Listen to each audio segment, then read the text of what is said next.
नमस्कार, मी मिनल माळी मडवी। महाफास्ट मध्ये घेऊया देशभरातल्या महत्त्वाच्या बातम्यांचा वेगवान आढावा।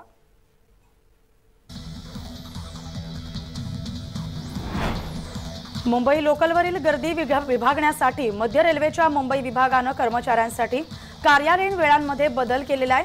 मात्र शहरातील अन्य आस्थापना आणि कंपन्यांनी कार्यालयीन वेळेत बदल केल्याशिवाय मोठा परिणाम होणार नाही।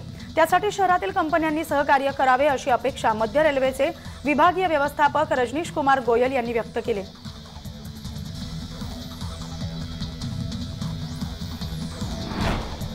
ऐन कार्तिकी एकादशीच्या तोंडावर पंढरपुरात जीवघेण्या झिका व्हायरसने शिरकाव केलाय। पंढरपुरात झिका व्हायरसचा रुग्ण सापडल्याने आरोग्य विभागाची धावपळ सुरू झाली। 23 नोव्हेंबर रोजी कार्तिकी एकादशी आहे। यात्रेसाठी राज्यासह परराज्यातून सुमारे 7 ते 8 लाख भाविक येतील असा अंदाज आहे। यात्रेची तयारी सुरू असतानाच बाहेर गावहून पंढरपूर शहरात आलेल्या एका व्यक्तीला झिका व्हायरसची लागण झाली।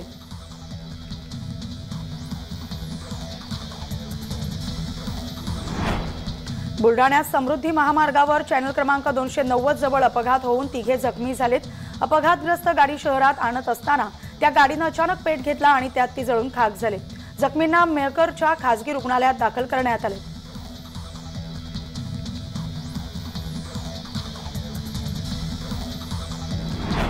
खरीप हंगामानंतर दरवर्षी शेतकरी गहू, हरभरा या रबी पिकांची लागवड करतात। मात्र यावर्षी धुळे जिल्ह्यात सरासरीपेक्षा 20% कमी पाऊस झालेला, त्यामुळे जास्त पाणी लागणाऱ्या गव्हासारख्या पिकाकडे शेतकऱ्यांनी यंदा पाठ फिरवले।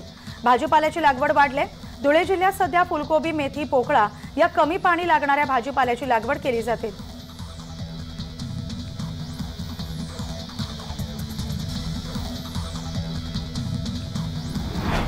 मालेगाव येथील मोहन चित्रपटगृहात चित्रपट सुरू असताना काही जणांनी फटाके फोडले होते। त्यातील 3 आरोपींना छावणी पोलिसांनी अटक केले। या आरोपींना तपास आणि चौकशीसाठी सोमवारी पुन्हा मोहन चित्रपटगृहात नेण्यात आलं।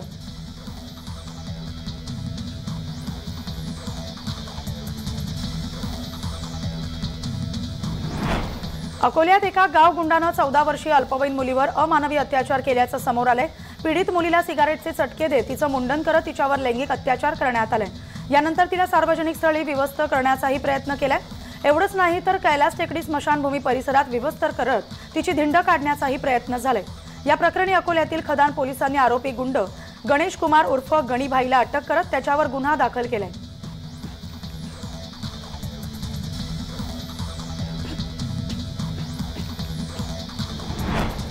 नवी मुंबई मेट्रो स्थानकाच्या नावावरून वातावरण तापलंय।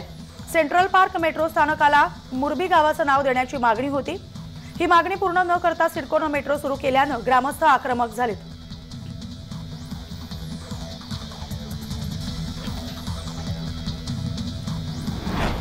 महाराष्ट्र राज्य कुस्तीगीर परिषद आणि आदर्श शिक्षण प्रसारक मंडळ तसंच जिल्हा तालीम संघ आयोजित 65वी महाराष्ट्र केसरी कुस्ती स्पर्धा धाराशिवमध्ये खेळली जाते। सोमवारी या स्पर्धेची अंतिम लढत होणार आहे। महाराष्ट्र केसरीचा किताब कोण पटकावणार याकडे सर्वांचं लक्ष लागले। या स्पर्धेसाठी माती आणि गादी विभागात रंगतदार लढती होत आहेत। या स्पर्धेमध्ये उपांत्य फेरीत सोलापूरच्या महेंद्र गायकवाडचा 6-1 ने पराभव करण्यात आलाय। नाशिकच्या हर्षवर्धन सदगीरने अंतिम फेरीत धडक मारली।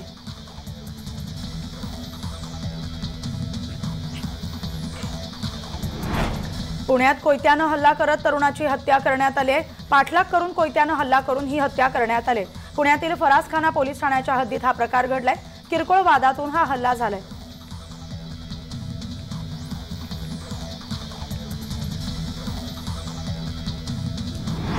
शहरातील 2 घरफोड्यांमध्ये अटकेत असलेला स्थानिक गुन्हे शाखेचा शिपाई नरेश डाहुले याचं जिल्हा पोलीस अधीक्षकांनी शनिवारीच निलंबन केलेले।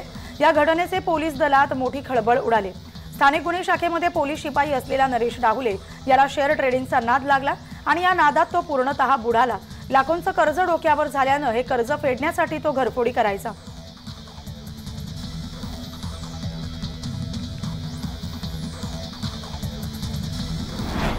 खासदार राहुल शेवाळे यांच्या मातोश्री जयश्री रमेश शेवाळे यांचं रविवार 19 नोव्हेंबर रोजी दुःखद निधन झाले।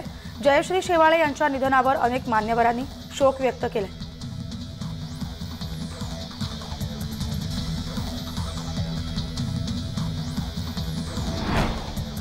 मुंबईकरांना आजपासून 13 दिवसांसाठी पाणी कपातीला सामोरं जावं लागणार आहे। दुरुस्तीच्या कामासाठी पाणी कपात करण्याचा निर्णय घेण्यात आलेला आहे। पुढच्या काही दिवस मुंबईत 10% पाणी कपात करण्यात येणार आहे, त्यामुळे पाणी जपून वापरण्याचे आवाहन करण्यात आले।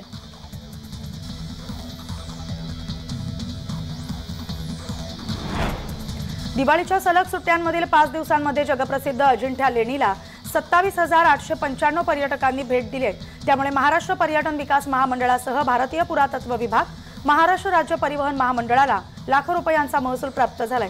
इथल्या व्यावसायिकांनाही मोठा नफा मिळालाय।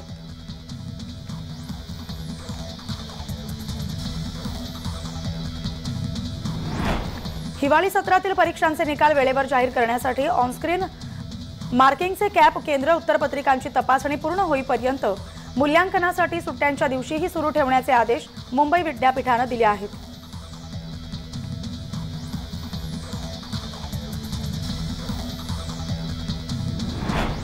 यशवंतराव चव्हाण सेंटरच्या वतीने देण्यात येणारा वर्ष 2023चा यशवंतराव चव्हाण राज्यस्तरीय पुरस्कार साहित्यिक डॉक्टर यशवंत मनोहर यांना जाहीर झालाय। चव्हाण सेंटरच्या कार्याध्यक्षा खासदार सुप्रिया सुळे यांनी ही घोषणा केली। यशवंतराव चव्हाण यांच्या पुण्यतिथी दिनी 25 नोव्हेंबर रोजी चव्हाण सेंटरचे अध्यक्ष शरद पवार यांच्या हस्ते हा पुरस्कार देण्यात येणार आहे।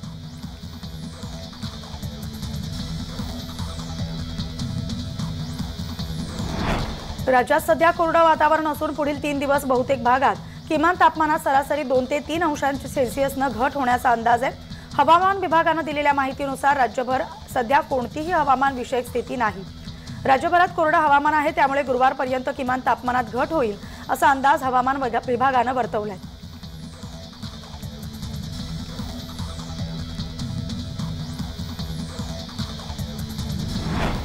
धूम आणि धूम 2 यांसारख्या गाजलेल्या चित्रपटांचे दिग्दर्शक संजय गढवी यांचं रविवारी सकाळी निधन झाले। मॉर्निंग वॉकसाठी गेलेल्या गढवी यांना हृदयविकाराचा झटका आला आणि त्यांची प्राणज्योत मालवली।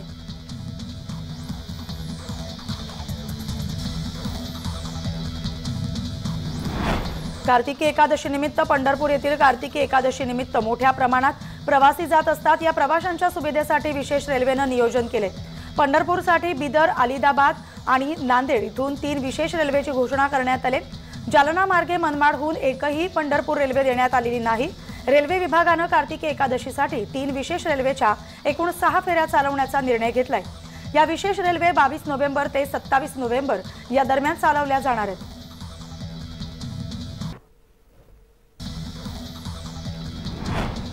राष्ट्रीय स्वयंसेवक संघाचे सरसंघचालक मोहन भागवत यांनी आज बुलढाणा जिल्ह्यातील शेगावचे श्री संत गजानन महाराज यांचं दर्शन घेतलंय। यावेळी शेगावचे संत गजानन महाराज संस्थानकडून मोहन भागवत यांचा संस्थानच्या नियमाप्रमाणे स्वागत आणि सत्कार करण्यात आले। तर संस्थानच्या वारकऱ्यांनी सुद्धा मोहन भागवत यांचे टाळ मृदुंगाच्या गजरात स्वागत केले।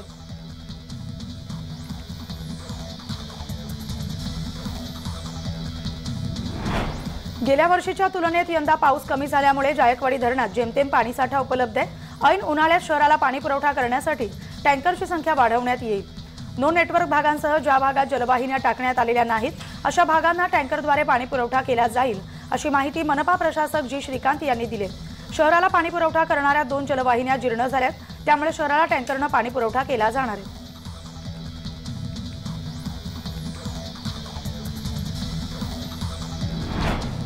हिंगोली जिल्ह्याला पुन्हा एकदा भूकंपाचे तीव्र धक्के जाणवलेत।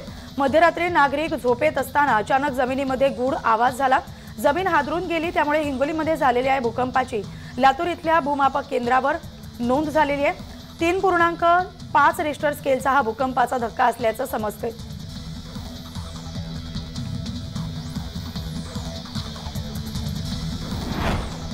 विशाखापट्टणम मच्छीमारी बंदरात भीषण आग लागली। पहिल्या बोटीपासून सुरू झालेली ही आग अखेर 40 बोटींमध्ये पसरली। आगीवर नियंत्रण मिळवण्यासाठी अग्निशमन दलाच्या अनेक गाड्या घटनास्थळी दाखल झाल्यात। पोलिसांनी गुन्हा दाखल केला असून या प्रकरणाचा अधिकचा तपास सुरू आहे।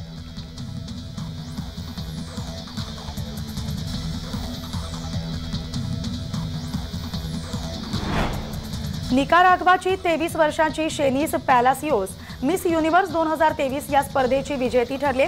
2023 मिस युनिव्हर्स स्पर्धा ही शनिवारी पार पडली। या स्पर्धेच्या विजेतीची घोषणा झाल्यानंतर मिस युनिव्हर्स 2022 आर बॉनी गॅब्रिएलनं तिचा क्राऊन शेनिस पॅलिसियोला दिला। आता जगभरातून शेनिस पॅलिसियोसचं कौतुक होते। मिस युनिव्हर्स स्पर्धेचं विजेतेपद पटकावणारी शेनिस ही निकाराग्वाची पहिली महिला ठरली। शेनिसला मिस युनिव्हर्स स्पर्धेचा क्राऊन परिधान करताच ती भावुक झाली आणि तिला अश्रू अनावर झाले।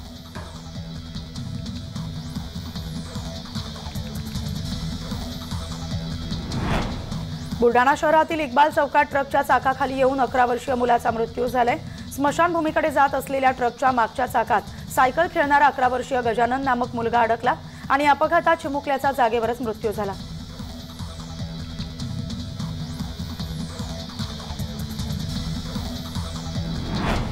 कार्तिकी एकादशीचा सोहळा 3 दिवसांवर येऊन ठेपलेला आहे। पंढरपूरमध्ये 2 लाखांच्या आसपास भाविक दाखल झालेत। त्यामुळे विठ्ठलाची पदस्पर्श दर्शन रांग आता गोपाळपूर रोडवर जाऊन पोहोचले। भाविकांना सहज आणि सुलभरित्या दर्शन मिळावं यासाठी मंदिर समितीकडून दर्शन रांगेत कूलर, फॅन आणि पायाखाली मॅट तसंच मंडपाची व्यवस्था उपलब्ध करण्यात आली।